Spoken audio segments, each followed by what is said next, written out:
and they need to find lasting solutions to some of these matters. During the President's Independence Day message, he did call on the residents of Bawku and also extended it to areas where there are conflicts happening in parts of the country about the need to give peace a chance.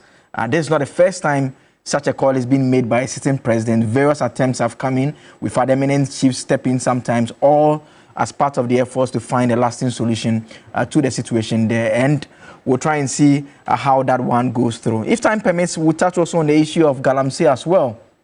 The government strategy is taking shape gradually. We know that water guards have been trained, a little over 400 of them. They've been commissioned in the Western region. What exactly is their role? How would they help to deal with this issue of illegal mining once and for all? I am Joseph Akable, and to help me deal with the discussion this morning, I'm joined on Zoom by Richard Kumado. He is a security analyst. Mr. Kumado, thank you so much for joining us. Thank you. I also have Christopher Bawku with me as well. Christopher Bawku is our Savannah region correspondent. Christopher, good to see you this morning.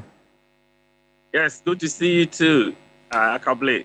Great. I'm also joined in studio by Nanayao Sapon. Nanayao is with the movement of change. I shouldn't have to say that. I mean, he's a senior political aide to Alan Kojo Chemante. The colors are speaking for him.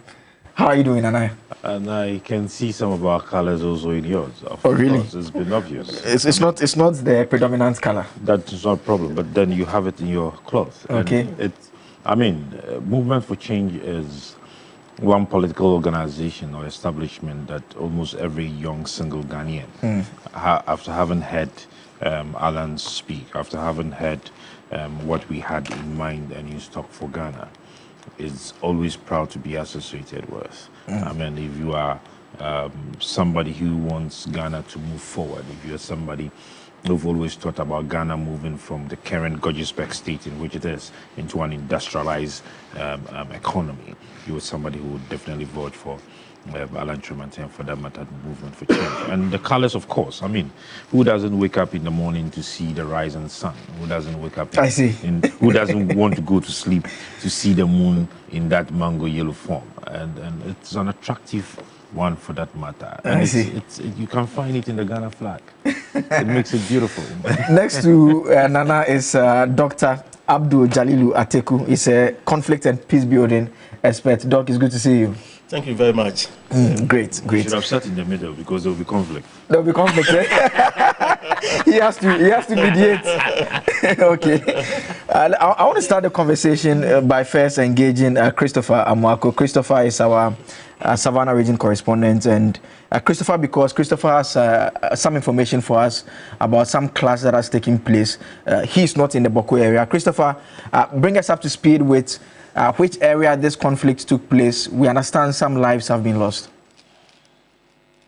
Yes, so Akable, if you can hear me, this happened in the...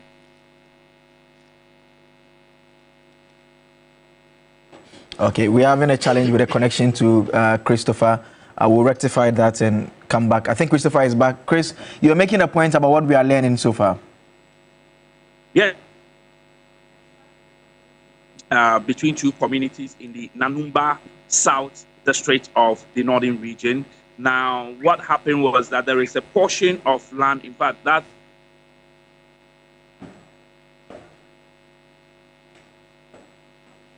land disputes are reported between these two communities. So yesterday, a faction of the community went there to raise yam mounds because we have experienced or recorded some rainfalls, and so farmers are preparing their lands for the farming season. So they went to raise yam mounds, and a misunderstanding ensued between these two factions who have always fought over this particular piece of land.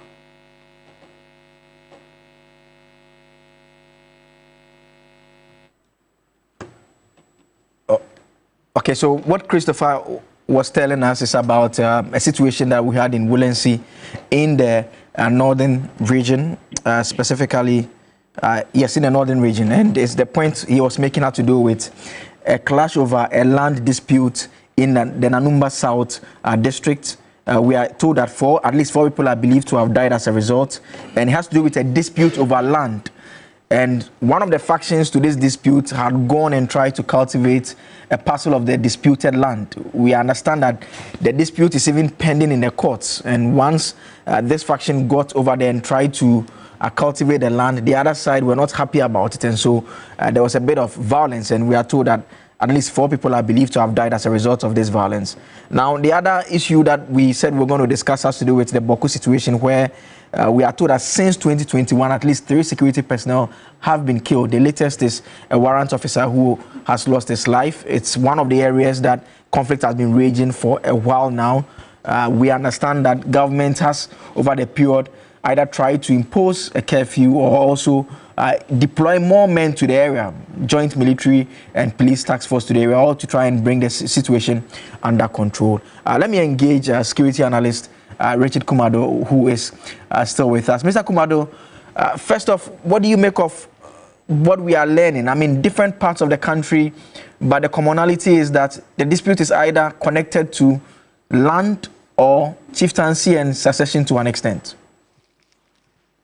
To a very large extent, it's part of our history, the way we became independent and the demarcation of the national boundaries and the family boundaries, and the way that our great-great-grandfathers lived or our great-parents lived, where they allocate some lands to certain people or they welcome certain people onto their lands that were not properly documented, or they were documented, and along the line, certain people begin to change the narrative. Over the years, the bulk of these has degenerated into a conflict, coupled with the fact that in the modern-day Ghana history, almost everybody wants to become a chief. And the succession plan is always screwed in most cases and at certain places because politics influence many of these decisions. And that is why where people have lived together for many years, these days, a little bite of fire, it degenerates into many other things. To the extent that they are taking chieftaincy issues to the court, and many of those ones, you don't get those results resolved in the court predominantly. These are traditional issues, and they are cultural involved, and they are, inheritance involved. And we need to look at it from the traditional point of view. And that is why you realize that we've taken many of these cases to the court. We might even be getting judgment, but they have never resolved the cases for us permanently. And as a result, insecurity is predominantly become what we are seeing across the country. Mr. Kumar, I'll come back to you shortly, but let me engage Christopher Bawku once again, just for him to bring us this very latest incident and put it in proper perspective. Christopher, you were telling us about the dispute over the land which one faction had tried to cultivate. Yes, so exactly, so Akable. And so yesterday when the faction was on that land to prepare the land for the farming season, the other faction did not agree to what they were doing. And so this resulted in a heated misunderstanding between the two factions. There were some reported cases of sporadic shooting resulting in the death of 4 persons. Now, we are even told that the death toll could be more because the 4 are just those that have been reported. They could even be more. Now, this situation has always been to the palace of the regent of Woolensey, who over the years has tried to resolve that matter between the two factions. Yesterday, when the incident happened, the Northern Regional Security Council immediately deployed police military personnel to the area to restore calm. As we speak, one community was totally razed down yesterday, and the people in the community have, as it were, fled. Now, the other community has not been razed down, but the residents have equally fled for fear of some reprisal attack. And so if you go to the 2 communities this morning, they are ghost towns, and the security are there patrolling the area. Akable. Christopher, you make reference to the immediate cause, but before this latest attempt at cultivation, what was generally the security in the area? How was it like? And if we go a step back as well, in terms of the history of the area, there's a conflict that dates back a bit, but has there been recurrent violence recently?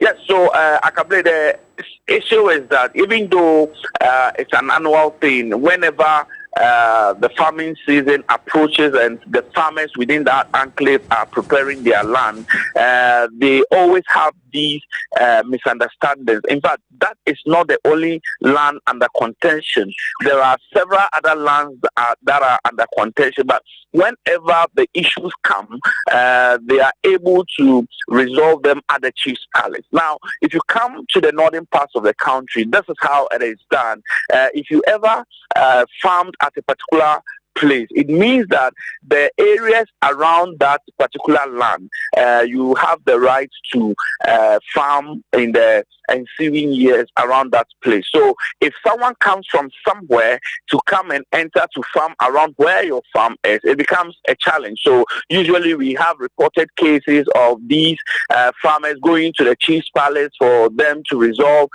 these matters. But that specific land we are talking about between these two communities, the traditional authorities in that area over the period have, as it were, put some sort of an embargo on that land, indicating that none of the two feuding factions should farm on that land. Unfortunately, this year, we saw one faction actually going to prepare the land for the farming season, and that resulted in this particular misunderstanding, which unfortunately some lives have been lost. And so there are a series of these land disputes, especially around this time where farmers are preparing their lands.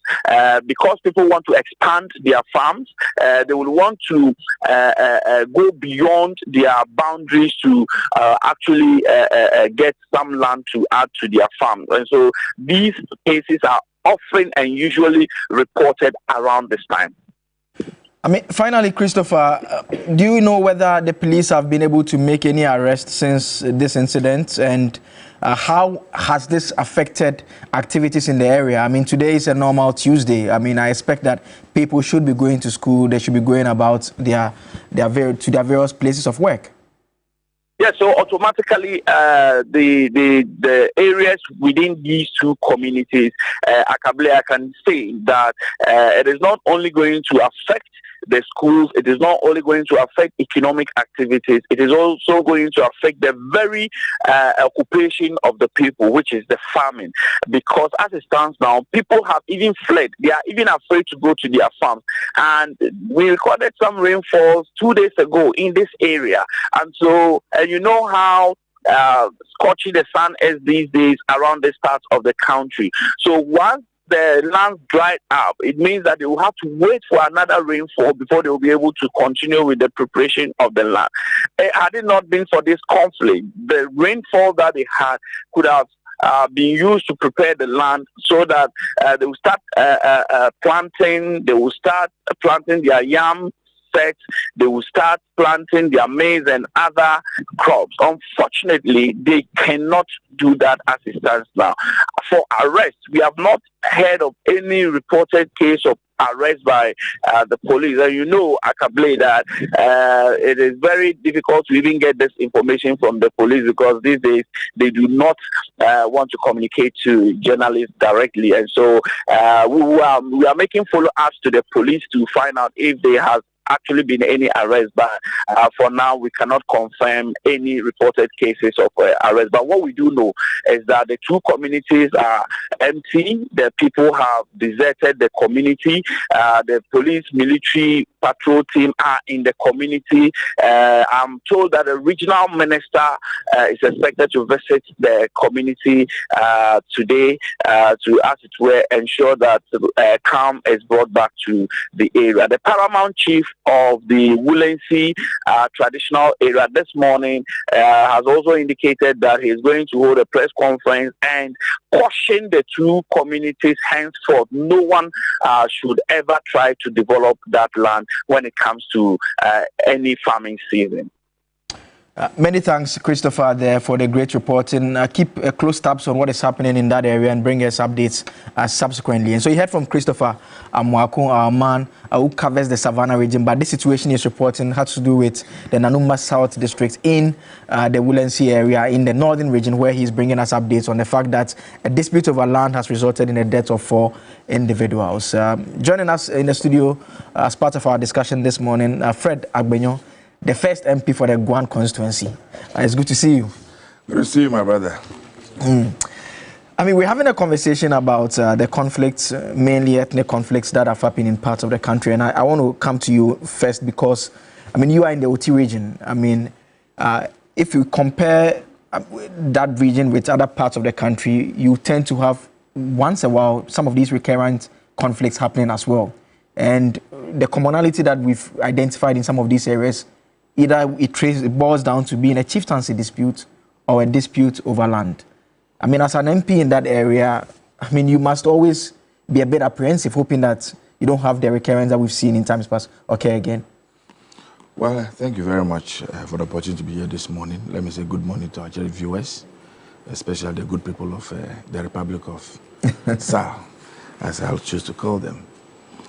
This conflict, like you rightly said, something that is becoming a major concern. And I think that the state must take responsibility that we have failed as a nation in managing some of these conflicts. Because the truth, the issue is that most of the conflicts that you see around our communities are either based on chieftaincy issues or they are based on land disputes. Now, those that are based on land disputes, oftentimes I've lingered on for only God knows how long. And so you wonder what really the role of the state has been in trying to, bring about a lasting solution. I hold a very, very strong view that we all belong to a common community called a state.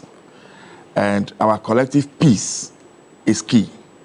And so anything that threatens that peace, we need to come at it and fight it.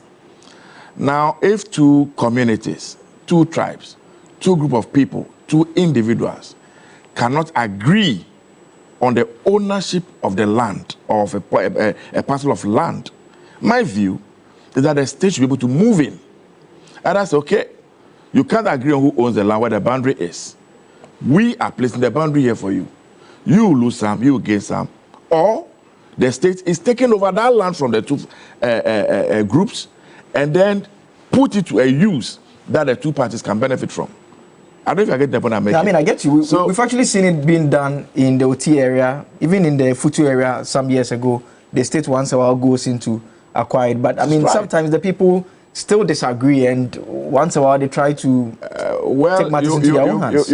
You can't always please a group of people who, for whatever reason, have refused to allow peace to reign. Now, we are a country, look at the challenge that we have. Almost every side of our society is suffering. We are looking for resources to develop the country. And every now and then, we have to take money to some of these areas. We have to carry the military men there, spend so much money, lives are being lost, women.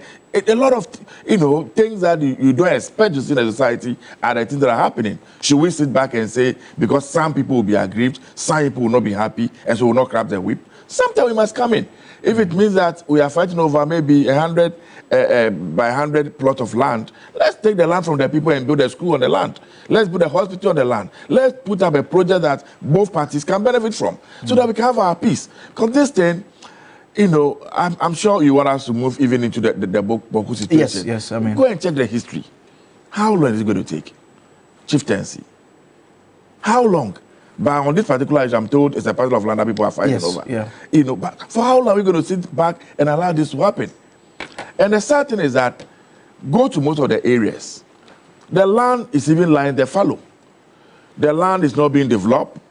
We are not cultivating, we are not doing anything.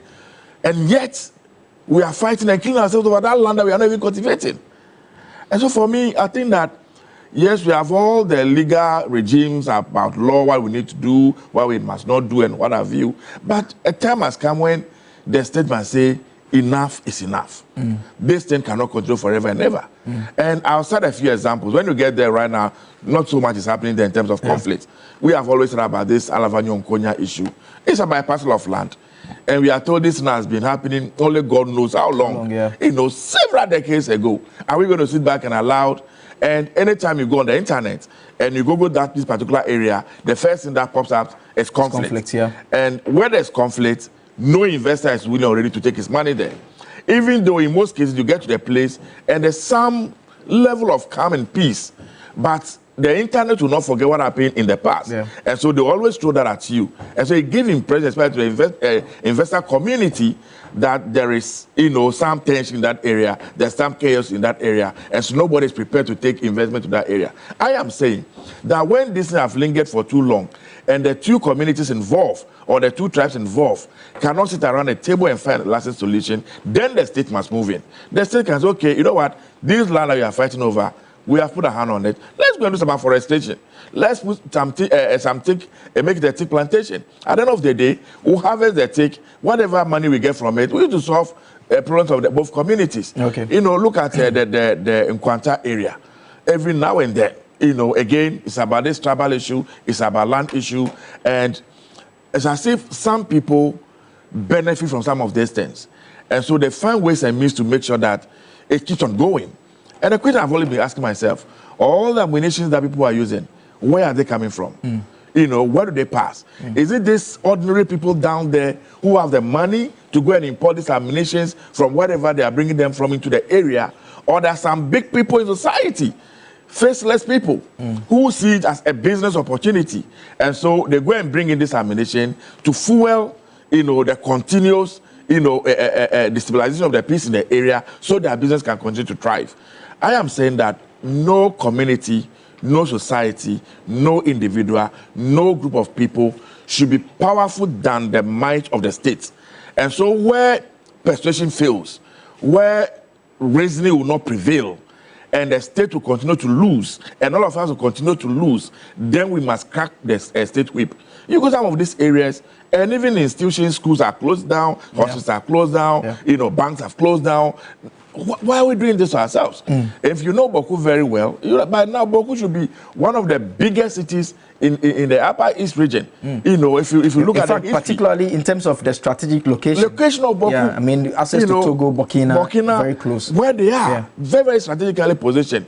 You know, so that is a place that should have developed so much. But because of this conflict, everybody is scared to move in there to even go and do a business. You know, and often when this is happening, it's our women, it's the children who are the receiving end.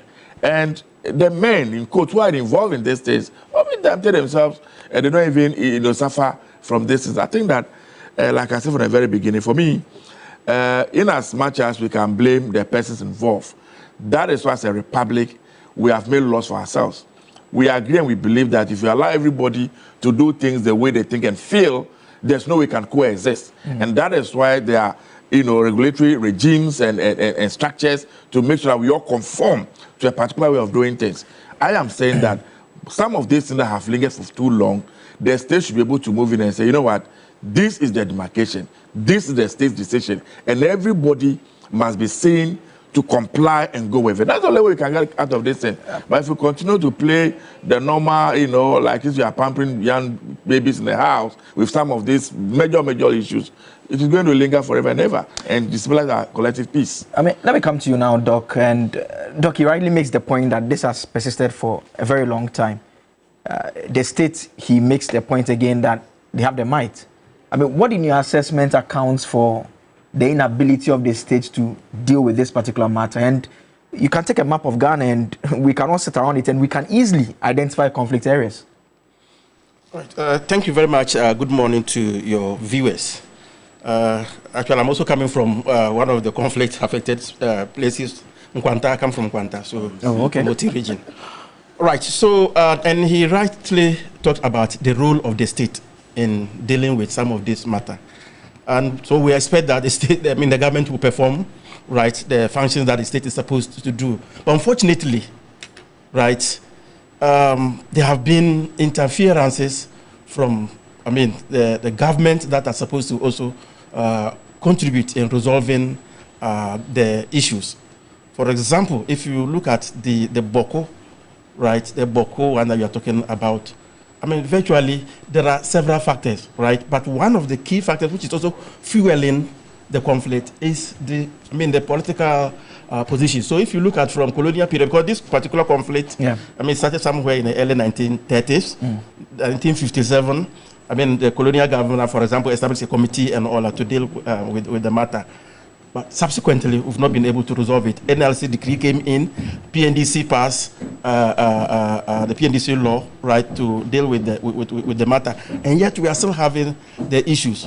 So the reason why I'm talking about this political interferences or partisan interferences is sometimes now political parties exploit the conflict for political gains, right, for vote. If you look at, for example, in 2000 elections, there were disputes over election results, just election results, and yet about 68 people died, over 200 houses were destroyed and all that, over just dispute, over this. It's because political parties have exploited that in the elections. So you find one political party maybe seen to be a pro this, maybe Kusasi, or the other one pro the Mamprusi, right? So when you have such situations, it means that the state itself is losing its capacity to be able to deal with the matter. So I think these are some of the things. Other than the state has, the primary role to ensure that there is law and order, right? But when you have the institutions that are supposed to perform roles that are effective in dealing with the matter are themselves becoming complicit, then it becomes difficult. So such conflict will continue to protract. Right. So what we are seeing is either the failure, right, of the institutions of maybe the state itself to deal with the matter. And he talked about the arms, the surge in the arms. Where are these arms coming from? Right. We do know that the arms are key challenge to African security. In the whole of Africa, we have about it is estimated we have about 100 million weapons circulating. Right, and about 10% of this, 10% that would be about 10 million, right, in ECOWAS region. And in Ghana here, it is said that we have about 2.3 million, and about 1.1 cannot be adequately accounted for, right? So if in the whole of the sub-region we have about 10 million, and we already have about 2.3 million, and even 1 million cannot be accounted for. So you can see the magnitude of the situation we are having. So if you look at the situation, it's not just the Bawku we are picking. These are just isolated cases, but the problems everywhere, even in Accra, in Kumasi, where we sit, the arms that people have. These are the key issues that I think that we need to look at issues. The point is, where are these arms coming from? Because we said that most of them are illicit, right, circulating. So what are we going to do about it? So I think that the state has that, primary role to be able to deal with some of these issues. But we should not just only look at it from the state. That is just one aspect of it. If you look at some of these conflicts, it's also because of the entrenched positions that the parties have taken. Right? So that is also one of the key things. Because while the people are entrenched, because if you are going to resolve the matter, there are certain points in time you have to, soften situations, right? You may lose some of the things because you may not get everything 100% in resolving it. So you need to come closer gradually. But unfortunately, I think we've not been able to do that. So there are a number of factors. So I think that this is one of the key issues. So looking at it from the state is one other aspect that we need to look at that, because the state has that primary responsibility to be able to ensure order. Nana Doc makes the point about the role of the state, but in there is also the role of citizens, because we are having individuals who more or less are participating in this conflict. And the question I sometimes ask myself is, we are all struggling to make ends meet. I don't see how profitable it is when you wake up in the morning to want to risk your life knowing that it will end within a flash by engaging in violence. You don't know why, or you don't know how profitable it is, which is your question. Conflict is very profitable. He's a security expert, and he understands what I'm talking about. So you might think it's not profitable, but it is very profitable. At the cost of your life. Nothing will be more valuable than that. That is where we need to do public education, community engagement, to make them understand that their life is worth more than that CD or quota or cent that would be given or gained. All right. When Doug was speaking, he was talking about people taking entrenched positions and do not want to be flexible, because when you are doing conflict management and alternative dispute resolutions and all of that, mediations and arbitrations, you need people to soften their stance and to see the other side of the issue. But trust me, as human beings as we are, when the benefit or the profit in the issue is great, and that is what I am focused on, I would definitely take that entrenched position. You understand?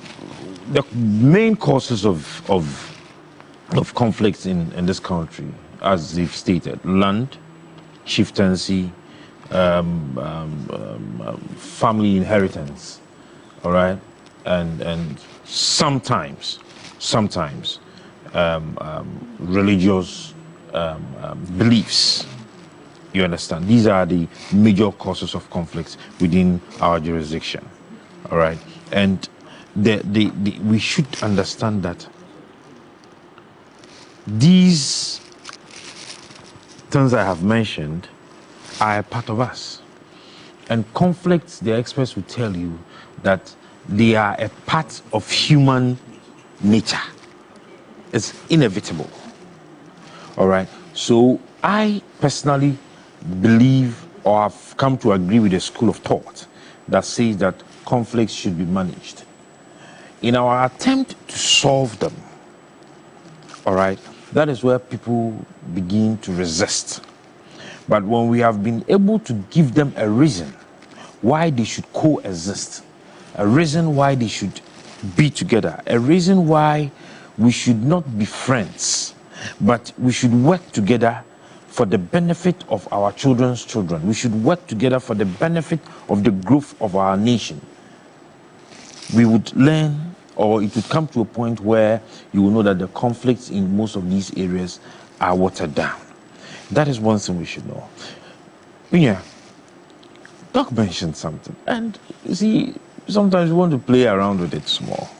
But brother, politicians in every country benefit from some of these conflict activities, both in power and in opposition.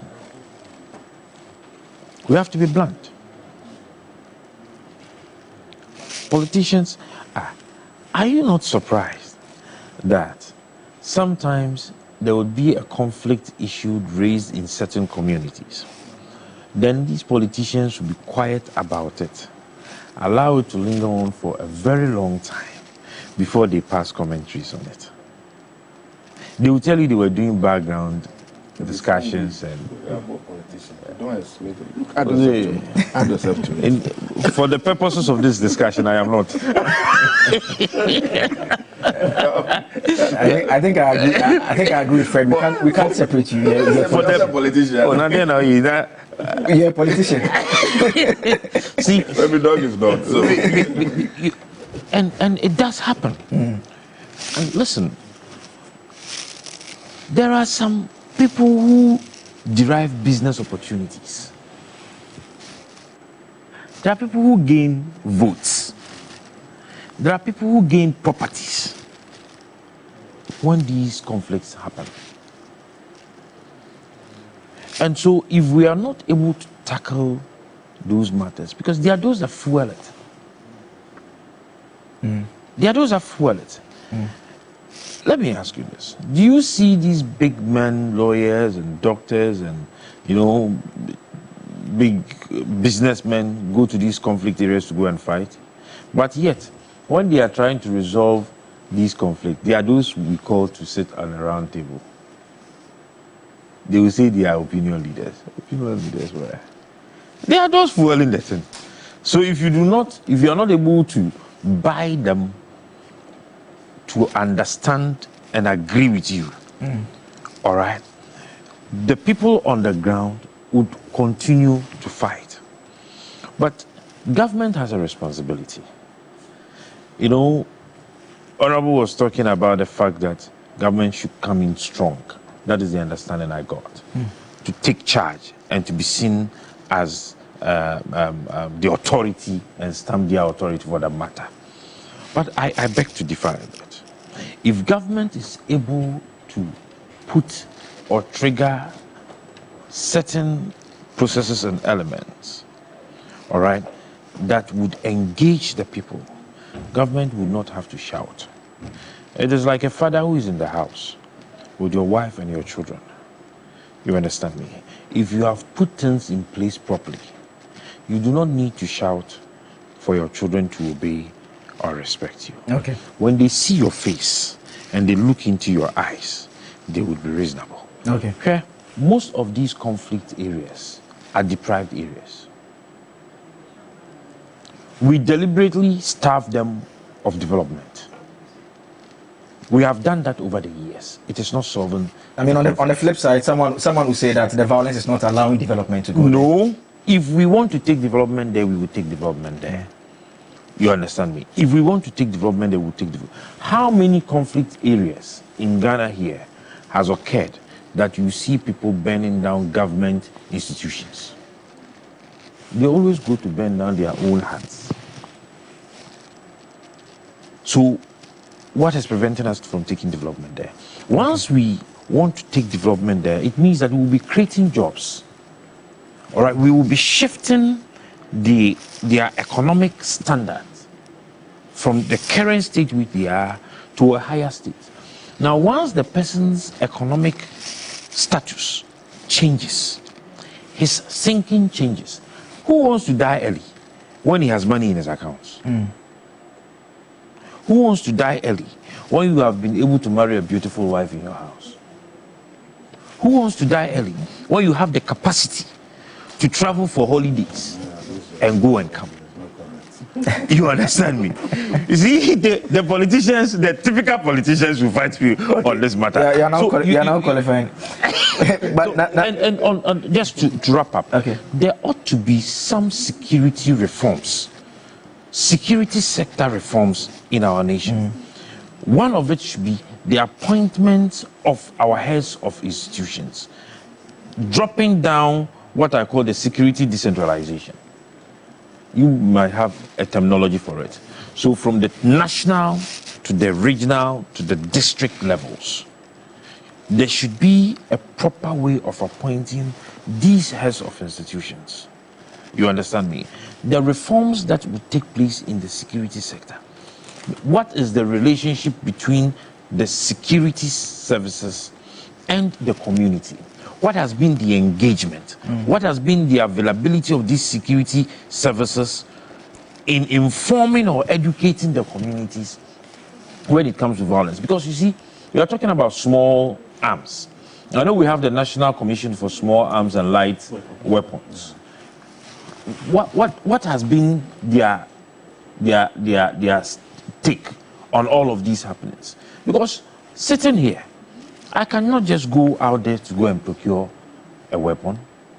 So if we have been able to indeed account to the fact that we cannot account for 1 million of small and light arms in our system, then it means that the commission lacks something, because they are responsible. They should be able to account for it. They should be able to put in measures to stop the illegal ways and means of bringing in small arms. Okay. How are the licenses procured? How are the renewals done? You understand me? Yeah. How are people even trained? Why should I hide if I want to go and buy a weapon? Once I hide, it means that I have an ulterior motive. Yeah. What you get it? So we should be able to have some of these reforms, and then I think we should be able to. A quick one. Okay, go ahead. A quick one. When I propose or suggest that the state must move in, Yes, sir. and show power and show authority, you see, sometimes the posturing of a person determines the thing that happens around you. If everybody is aware, then listen. Yes, sir. If the two of us who are involved in this thing don't reason and sit around a table and take a decision, the headmaster will come in. When he move in, both of us are going to lose it. Yes. You're going to take it away from us. People soften their stance. Okay. Do you understand? Yeah, I guess you. We are fighting over this phone. And we are fighting. We are killing ourselves. You know that when your father comes in, the only thing is, okay, if you are fighting over the phone, I've taken the phone away from the two of you. It depends on the father you're talking about. Do you understand? In this case, the analogy is about the state. That's what I'm talking about. We have children who are not accountable to their parents, and their parents do not have authority over them. That is what is happening in our schools. It is because the parents have not refused to play their parental role. Yes, and that's what I'm talking about. So the point I'm making is that, yes, holding all factors constant. Yes, sir. That there are no interferences that you are suggesting, I don't know of anyway, that people gain advantage, politicians gain advantage. Holding all those things constant. If the state is determined to have peace within its catchment area, the state has the power to do it. Okay. Which is the number one responsibility of the state and governments to maintain peace and order. Okay. You see, the fear, just in conclusion, I know your time is running. No problem. This thing that we've been glossing over, when the time can we come and talk and we leave. If you look at what is happening around the sub-region, it should call for serious concern. These agencies, they are all over around. They are like spies. And so once you create an environment, they have the resources. They will move it. The business that we have spoken about. Somebody is out there manufacturing these weapons. He must sell them out. He must make money. And so for them, they will give money to whoever is ready to foment trouble. Okay. And so don't create an enabling environment where they'll come in and then come in and fund it. Just 30 seconds before Mr. Kumado comes in. You see, one thing we also have to do is to take our time to understand the proper cause of the conflicts. Most of the times we take the issues on prima facie. We take it on the surface. The immediate cause. You don't tell you that there have been multiple committees and commission reports. What committee have we not seen? What reports have we not read? Report. No, in terms of reports that look into the root causes. I mean, I just did a casual research. Multiple committees from the colonial era. If you engage Doug and Kumado and the experts to go and research on the causes of Bawku conflict, let me tell you, let me be honest, with all apologies, they'll bring you book reports. You understand me? Bawku conflict history tells us dates back into the days when you have gotten the family heads, the indigents, the people who are from the place proper, not those who are from the place and are living in Accra, from the place proper, and you have gotten their own to engage them, to understand. Even with this Nanumba thing, you will notice that it is not the land that caused the conflict. It is not the land they are fighting over. Probably they are fighting over something that has happened in some 60, 80 years back. You understand me? Okay. So we need to have a proper understanding that we have not tried all these things. I mean, most of these things, yeah. Okay, so what I'm going to do is I'm going to come back for us to discuss solutions, but let me just start off that discussion about solutions with Richard Kumado, who is on Zoom. He's still with us. Mr. Kumado, so we have seen the approach of the state generally. In some instances, heavy deployment, curfews have been imposed. We've also tried the method of using eminent individuals sometimes to deal with it. And Doc raises an important issue that has become an issue of major concern. The use of arms these days, and Fred also makes the point that, well, what is happening within the sub-region. I mean, how should this new government approach it that you can say maybe it should be different from how we've handled it in the past, such that we could have some solutions? Before I answer that, let me also say that add what Mr. Yao said, the movement for change man, the root causes of the conflict in peculiar situation of Bawku, because the Bawku conflict predominantly is very peculiar, and that is why the state is struggling to resolve it, considering our prehistorical background and where he started from. You cannot resolve the Bawku conflict without knowing the root causes and what will always trigger the immediate causes.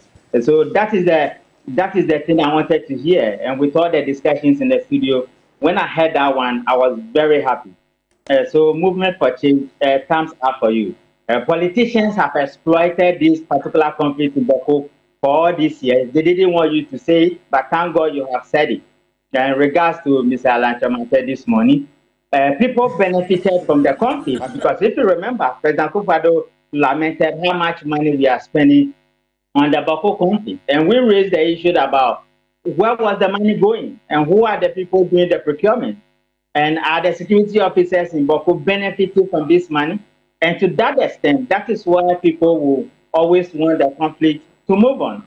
Then to the point about my brother Agbenyon, who said he was talking about the arms. Of course, it's politicians who procure these arms and send it to the people. We are all aware of the financial handlings about some of these big men in political parties who procure these arms and send to these people, and they want them to continue the fight. So the solution specifically, I'm happy President Mahama has changed the security chiefs yesterday, which is a good thing. I believe one of the promises he gave to the people at Bawku is that he was going to appoint new security chiefs. And when he came, he delivered. And we gave him a thumbs up. Now he has finished the security architecture in terms of people at the heads of the National Security Council institutions, which in itself is a very good thing. Taking Bawku into perspective, which is so dear to his heart, these are some of the things I would want them to do. He will need to meet all the security chiefs again, number one. Number two, we will need to change the methodology we have used on the ground for all these years. And number three, we will need to review the security management operations in the area. And number four, personalities or people involved in the front lines, we need to take their personal security seriously. But Akabre, guess what? Some people have stayed in the front line for so long that I believe fatigue is setting in.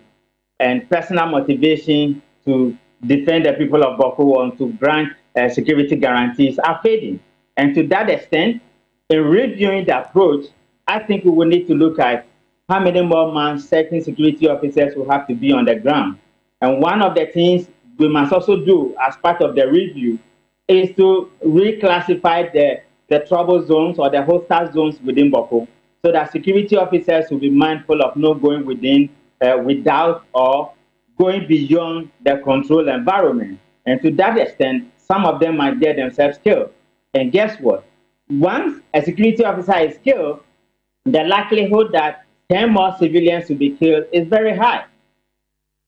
And one of the things President Mahama must also do as part of the solution is that let's ask ourselves, are we fighting to keep the peace at Bawku, or we are enduring the carnage, hoping and praying that one day a miracle will happen and this conflict will be subsided?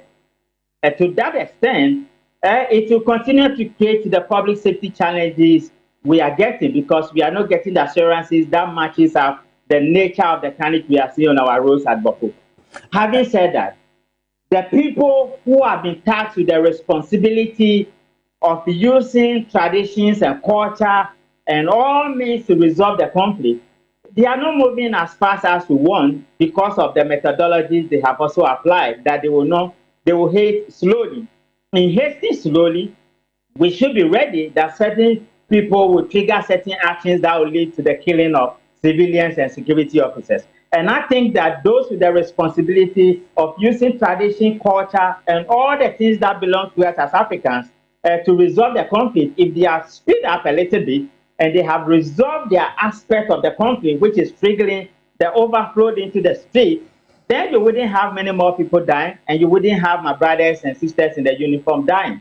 But you can be very assured that some of them are very tired, some of them are complacent, and some of them lack the motivation to go out there and do the job. And that is what we are confronted with as a nation. And these are the solutions that come to head of my head. Thank you. I mean, Richard, the point you make about the security personnel, I mean, it's something that we've seen. And if you pick Bawku, since 2021, we are told that 3 security personnel have died. So the soldier that happened just yesterday, then there was also an immigration officer. That also comes with its own challenges. And what in your opinion, do you think is accounting for what may seem to be targeting, especially the immigration officers, the attack? It was one that many felt that, well, the people have simply decided that they wanted to show them something and they went ahead to do just that. Yes, so what we have done is that anytime somebody is dead or there's a house burned, then we say Bawku conflict. and nobody asks what the immediate cause is and what triggers it. So we are using law enforcement predominantly to say that they are resolving the conflict, but law enforcement doesn't resolve conflict. What they predominantly do is to keep public safety in check, that they can provide the public safety assurances. What resolves the conflict is the people tasked with the responsibility of resolving conflict. Because if these conflicts are resolved around chieftaincy, around tradition, around self-governance, and around many of the things we know as Africans, then you cannot use security to say that you are using security officers, no matter how many years you place them there, to resolve the conflict. Even if that is the approach you have adopted, then international best standard says that are the security officers fighting to maintain the peace, or they are enduring the insecurity we are seeing in the field. Now, when you tell a security officer, it angers them, and they will want to fight back. And when they are fighting back, they are no longer acting as peacekeepers, but they are acting as people in combat. But the people they might be fighting might be non-combatants. And that also goes against the rules of the game. And so it put the security people in an uncomfortable situation where they don't know whether they are the ones being used as sacrificial lambs or they are the ones being used to resolve the conflict which they do not have the capacity to do. And we need to look at it in that regard. Then I also mentioned the case that they will need to reclassify Bawku enclave to know where the hostile environments are and to know whether you are going out of bounds and whether you are entering into the hostile environment and whether you should go alone or you shouldn't go alone.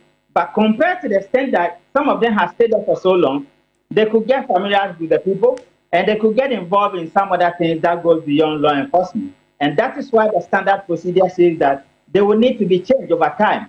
I seriously believe that fatigue has set in and they might lose their guard sometimes, or they might get complicated in some other complications that goes beyond law enforcement. And that is where we are. We have not been able to adapt a strategy, a very strategic strategy from law enforcement point of view, because it is not the responsibility of law enforcement to resolve this particular conflict. It is the duty and the responsibility of those tasked with the background in tradition and culture and chieftaincy, and to move into the area and resolve the conflict. To the extent that, if you remember, President Akufo-Addo set up the security task force in Bawku based on a Supreme Court judgment, which there have not been any counter judgment to that. And that was the credence he used to set up the security base there. And you've run it for all these years. To the extent that you are not getting the results you want, it means that approach is wrong. The methodology will have to be reviewed. And whether they kill an immigration officer or a police officer or a soldier, these are law enforcement officers who have been trained and they think the same way and they will fight back. And that is my fear and that is my worry. Okay, let me come to Doc now. And Doc, let's talk solutions. He makes the point that it's not a law enforcement, it should not be a law enforcement-led approach. But while we are looking at maybe short, medium, and long-term solutions, there will be recurring clashes that we'll be having. I mean, we would have to make arrests. We would have to, and some people say that in doing that, that in itself fuels conflict. All right. The issue is that if we are talking about the resolution, right, the question is we need to understand what is the cause of the conflict. And we know, I mean, the conflict revolves around the occupancy of the Bawku skin, right? So that is the bottom line. So the issue is that where are we as a state? What is the position of the state on it? He rightly said that there is a judicial decision on it. So that must be enforced, isn't it? Right? So if that is the issue, then the state will have to take, I mean, the necessary steps to ensure that, look, this is the position of the law.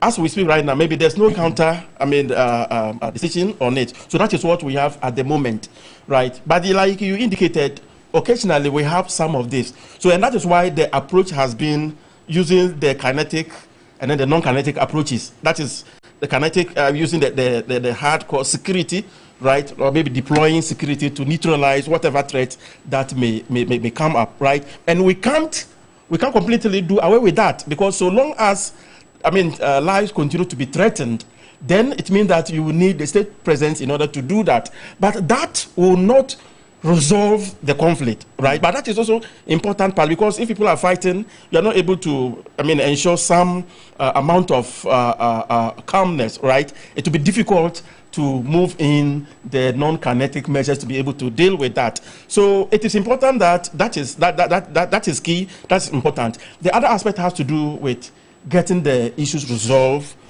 using, like you rightly mentioned, maybe some eminent persons and all that. Because at this particular point, it is about getting the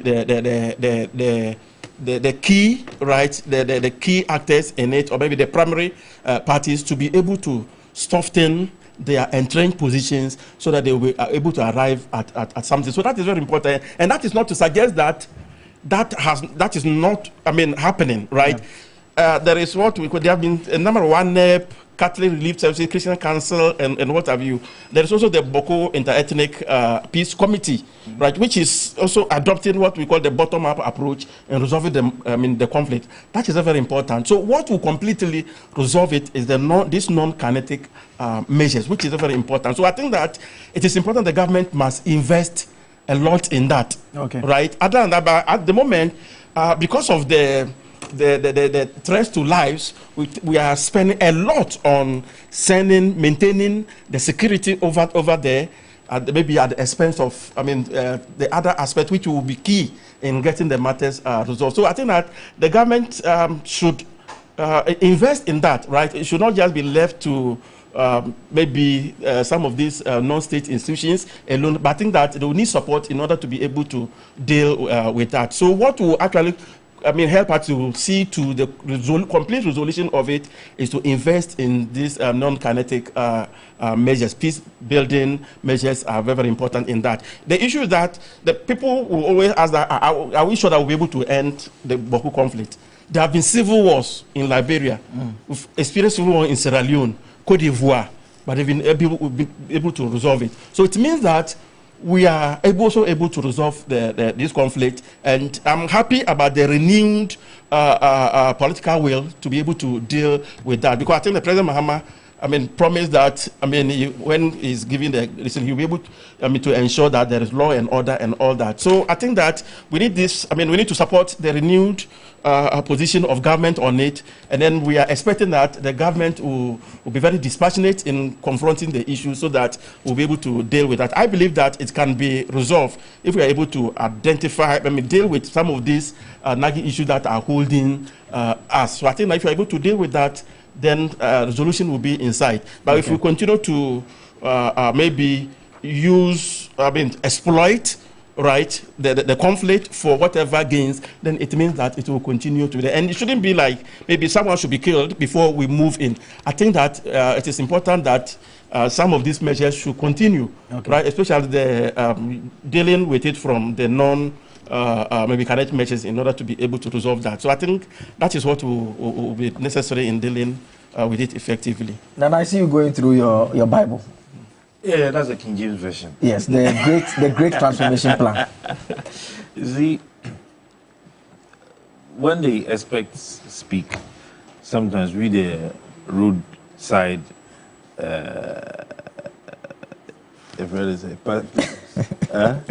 roadside commentators.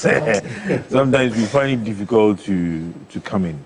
But in my view, it is just like when the economists and the people in the banking sector come and they'll be talking about the exchange rate and the dollar.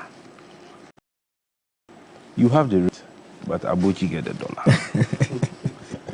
You cannot force a court decision on the people. I have never read anywhere that litigation in court, the court judgment, has been used to manage or resolve a conflict. It can't happen. In conflict management or resolution, you do negotiations or you do mediations or arbitration. And I'm a boy. You understand? So sometimes I laugh when I read some of the comments about court decisions and it's in court and we are. You know what? But now you agree that the starting point, especially if you attempt to resolve the matter outside of or contrary to the decision, then you have the potential of the party that benefited from that court decision finding it very difficult to participate in the engagement. You agree with that point? When you take the issue to court, it is like you taking a step of bias, because the court cannot be neutral. The court would have to take a decision, and in taking their decision, it would have to go one side. Exactly. You understand me? So from the start of it, we ought to be able to take it. That's the ADR system. Now, if you look at what happened in the Dagbon case, you will notice how the Asante Hene and the other personalities that were involved helped to mediate and arbitrate the whole matter. The people are coexisting now. I strongly think that conflicts are not resolved. That's why I always use those phrases. They are coexisting for the development of Dagbon. You understand me? So you would find an Anabudu and an Andani seated. You understand me? Working to ensure that the name of Dagbon comes up in clean sheet again. And that is the way to go. I think we need to take a step further. When I spoke about the security sector reforms, you'll notice that Kumado came back to make the same point in breaking it down, the fact that there are some people who have been there for too long, so fatigue has stepped in, that they need to change the methods in which they are trying to resolve the matter. And even in accounting for the monies that are taken to these conflict areas. You get it? So that reform would have to be taken. And the political will, of course, by the current president, making an emphatic statement is very laudable and very commendable. For him to have been bold enough to say he's looking into it. Because you see, at the end of the day, he is the commander-in-chief. He could have decided to instruct or command the security services to apply force. Yeah. I mean, we declare state of emergency. We sleep from 6 to 6. We wake up and we cause the trouble from 7 to 4. And we go back to sleep. You get it? So we should be able to have a real look at the whole methods that we are using. The police and the security walking around, yes, they kind of try to create their presence and make the people know that, hey, we are around, we do not want you to cause trouble and other things. But at the end of the day, the people, we should be able to use the religious leaders. We should be able to use the same chiefs who are leading. Some of them are leading these things. We should be able to use them. And that is why I'm talking about the public education and community engagements. Okay. Very key. Okay.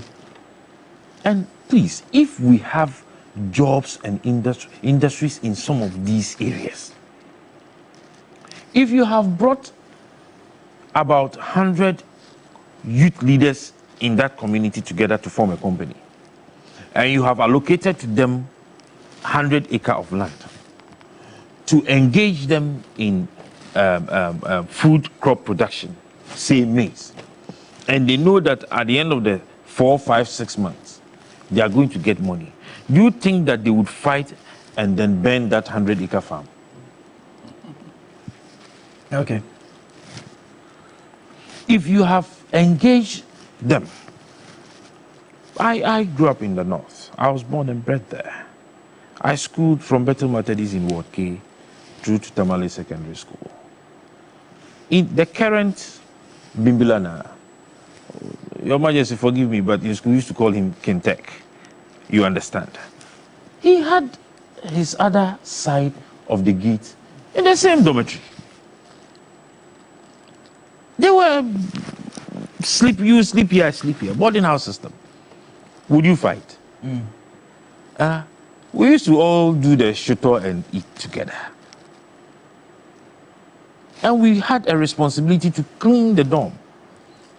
Now, would you say because you are from the other side, I won't clean? At the end of the day, when the headmaster comes for inspection, we are all in trouble. Yeah. So you don't need to be my friend for us to work to achieve something. Okay. It is an understanding we have to get. Let's create jobs for them. Okay. Let's create industry for them. Let's give them education. Let's force development into those areas. Sustainable development for that matter. Okay. Sustainable development for that matter. Okay. These are conflict areas that you go, that the schools are not, the infrastructure there is bad. The structures of the schools are not good. Now,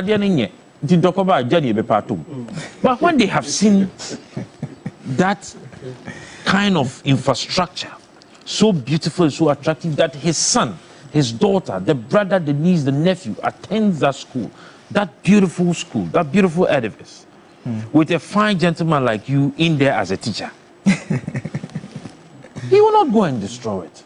Okay. If we have tried all other alternatives in trying to manage these conflict situations and they are not being managed, let us take these new steps and let us see. Okay. Let me come to Fred for the final word on this, the Bawku situation. Well, I think your party is in power, and the president, during the Independence Day speech, he makes the point that he says, I do not speak as president, but as your son and brother, in whose hands you have entrusted a solemn duty. It is time for lasting peace. Well, what else can I say than to commend the president for that very bold and loud statement that he made.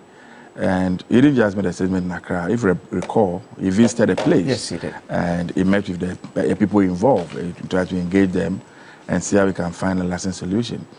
There's a point that Nanaya made earlier that I think we can explore a little bit further. If he says that politicians, tend to gain advantage of these things. And so some of them, they want to perpetuate it, they want to fan it from behind. When we go to Bawku, for instance, there are two ethnic groups involved. Some way, somehow, they've pitched with political parties. Yes. And so when Party A is in power, one group people think that our party now is in power. Yeah. And so it is time for us to retaliate whatever might have been done to us in time past. And so when the tables flip and a new party comes into office, they see that other people also behaving same way. Now, the stance that the president has taken, that I am not talking to you as a president, as one of you. I'm your son. You gave me the opportunity. They are going to check my scorecard. One of the things they are going to check at the end of the day, was I able to bring lasting peace to the area? The good news, even the current member of parliament of the area, who is also the majority leader in parliament, come from the two sides. The mother from one side, the mother from one side. So who else is best placed to mediate on an issue like this? With the backing of the president, right? You see, the killings that we spoke about soldiers, a soldier was killed, a police was killed, an immigration officer. There's a question we need to ask ourselves. The people in this area who are fighting, how do they, who come in there? Do they see them as people who have been sent by the state to come and help calm down tension, to come and serve their interests? Or they see them as people who have come in to support one side against the other side? And that is what will inform the way they will respond or react to actions of this security personnel. And so it is key that the security people that we send to this area, when they get in there, their actions, their statements, and their comments must be loud enough to echo in their ears that I am here to help both of you. I am not here, I have not been brought here to come and side with one person. And so when there's a problem, everybody then can run to them. So it is very important to give that position. I agree with Kumado when he says that some of them have stayed there for too long and some form of familiarity is setting in. Because, yes, because they are security people, they want to engage the community people. They go and sit down, they want to have a drink, they want to have this thing. So that's, relationship is built. So even when you are involved in wrongdoing, it becomes very difficult for them to assert their authority because the relationship they've built over the period. And this is key that after some time, they are brought down, another group of people are sent in there to just go and maintain that neutrality. I am confident in the president. You spoke about the eminent chief, and Anaya just gave us about the Dagbon issue and the role that His Royal Majesty or Chief where the rest played in bringing about the lasting solution. Now, fundamental issue, the people involved, are they willing? Are they ready? Are they prepared to see peace? It's very key. And unless and until they are ready, if you bring people in, it will just be an exercise in futility. Okay. So they themselves must be ready. Okay. And let us use this platform to appeal to people who come from those areas, especially those who, by the grace of God, have become very prominent in society. They have the wealth, they have everything. The best way to help your people is not to go back and say, yeah, now I have the money, I can support you to continue to fight. You know, and we should encourage most of them. Like Donald said, truly, the devil finds way for the idle hands. Yeah. And so when the people wake up and they don't have anything to do, they may want to really engage in these things. And so economic activity, how do we support them?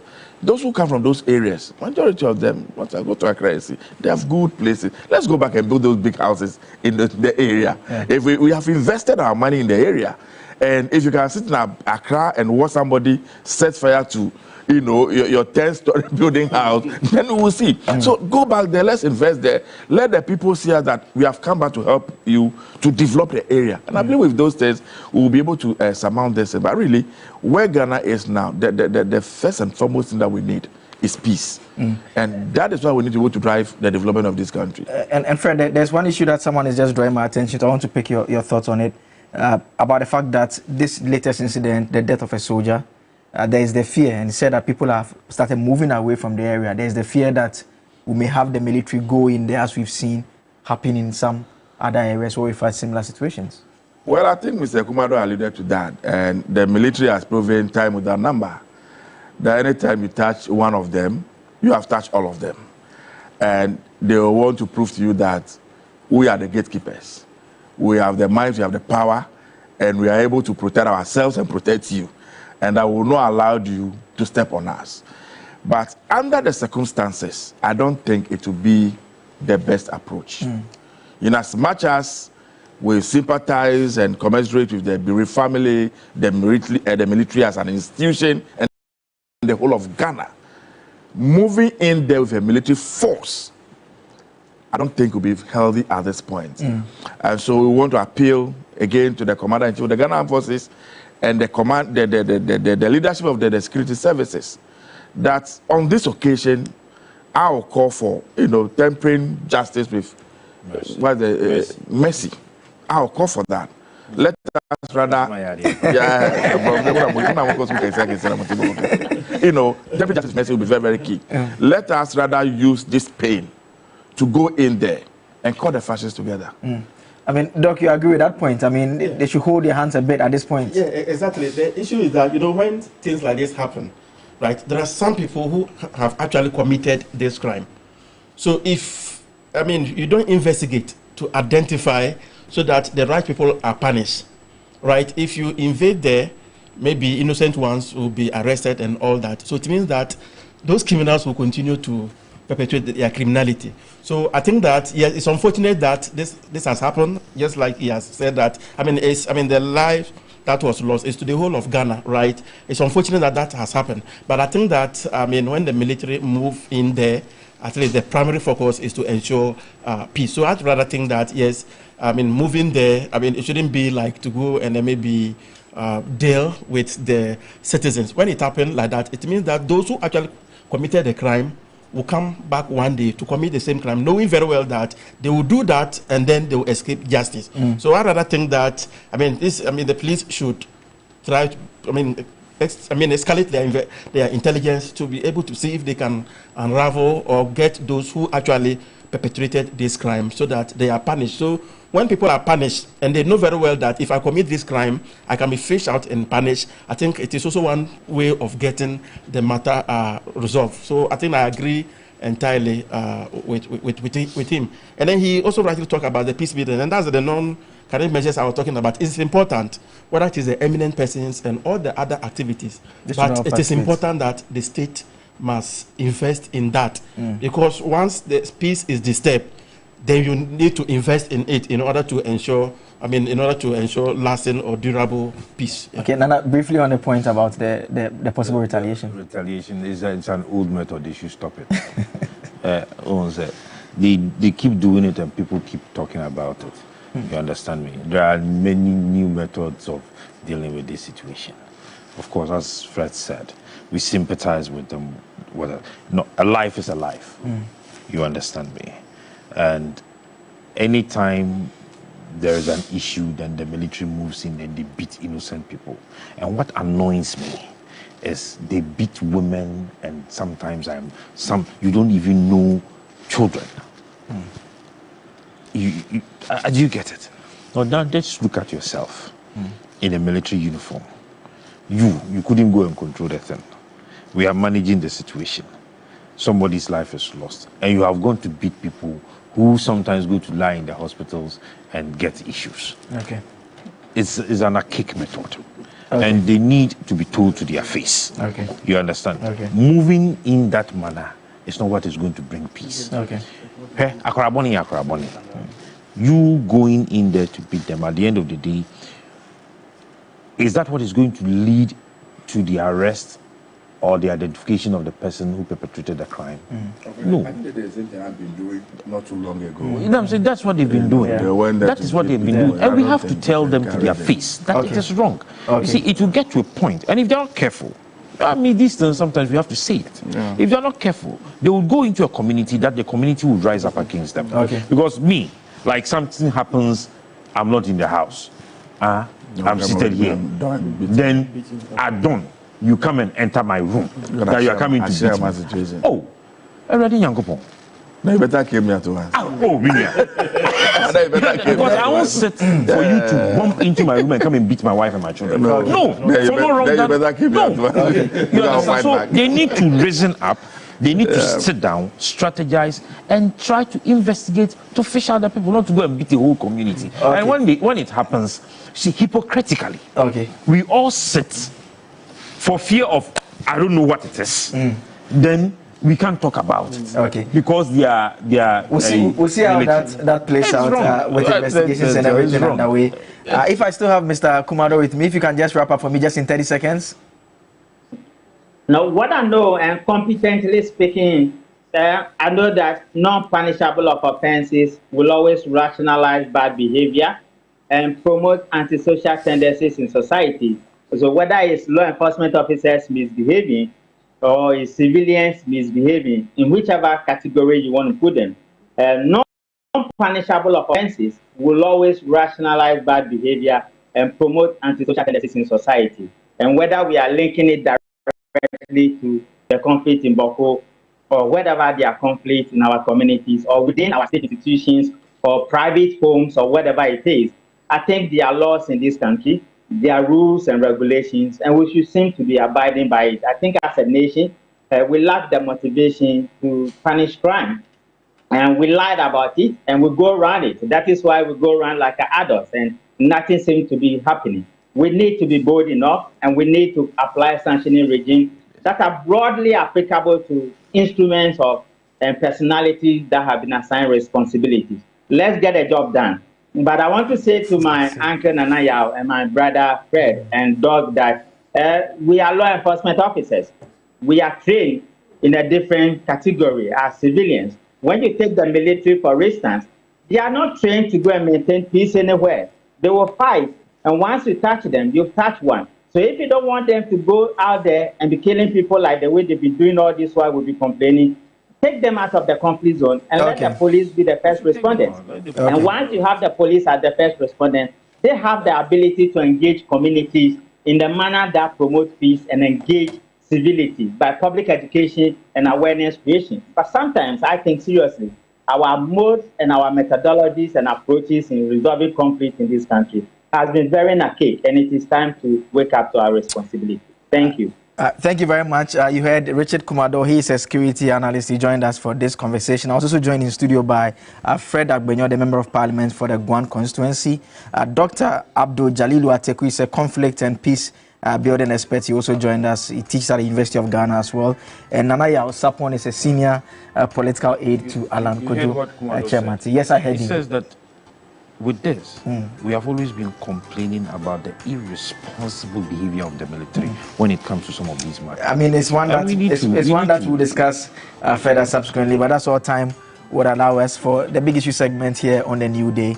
Don't forget the show continues. Stay tuned in. I am Joseph Akable.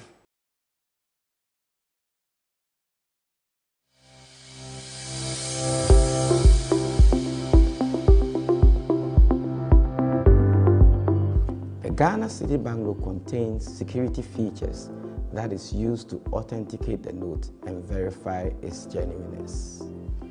On the left side of the note, in the plain star area, when viewed against light, is the watermark in the image of Tetekwashi in the cocoa pod.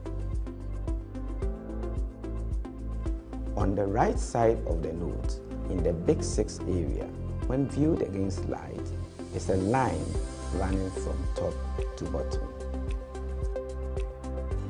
At the lower left corner of the banknote, 200, 100, 50, 20, and 10 is a greenish golden symbol with a shiny golden bar that moves up and down when the banknote is tilted.